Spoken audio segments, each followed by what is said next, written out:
কক্সবাজারের ভূমিপুত্র সাবেক মন্ত্রী বিএনপি স্থায়ী কমিটির অন্যতম গুরুত্বপূর্ণ সদস্য জনাব সালাউদ্দিন আহমেদ, উনি আমাদের সামনেই সংশ্লিষ্ট দপ্তরে উনি যোগাযোগ করছেন। যোগাযোগ করার পরে উনি আমাদেরকে আশ্বস্ত করছিলেন যে হ্যাঁ আমাকে ওনারা আশ্বস্ত করছে, ওনারা এটার সমাধানের জন্য প্রয়োজনীয় পদক্ষেপ নেবেন বলছেন। তাৎক্ষণিকভাবে উনি আমাদেরকে এভাবে আশ্বস্ত করছিলেন। প্রায় দুই সপ্তাহের মধ্যে, আনুমানিক 2 সপ্তাহের মধ্যে আমরা আমাদের প্রত্যাশিত ওনাকে এটা বলার পরে পরবর্তী 2 থেকে 3 সপ্তাহের মধ্যে আমাদের এই প্রত্যাশিত ফলাফল আমরা পেয়েছি আলহামদুলিল্লাহ।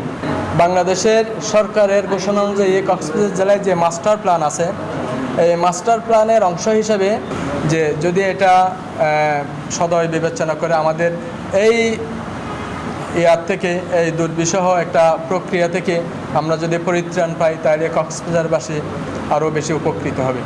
আমাদের উপর কক্সবাজার জেলাবাসীর উপর যেই অপশাসন, যে করের উপর বোঝা ইচ্ছাকৃতভাবে চাপানো না যায়, সে ব্যাপারে আমি সাংবাদিক ভাইদেরকে সতর্ক থাকার জন্য অনুরোধ জানাচ্ছি। যদি আমাদের এই সেক্টরে কোনো ধরনের অনিয়ম অপবিধি কোনো কিছু আসে, তাহলে আমরা আপনাদের মাধ্যমে এটা সমাধান করব বলে আমি প্রতিজ্ঞাবদ্ধ।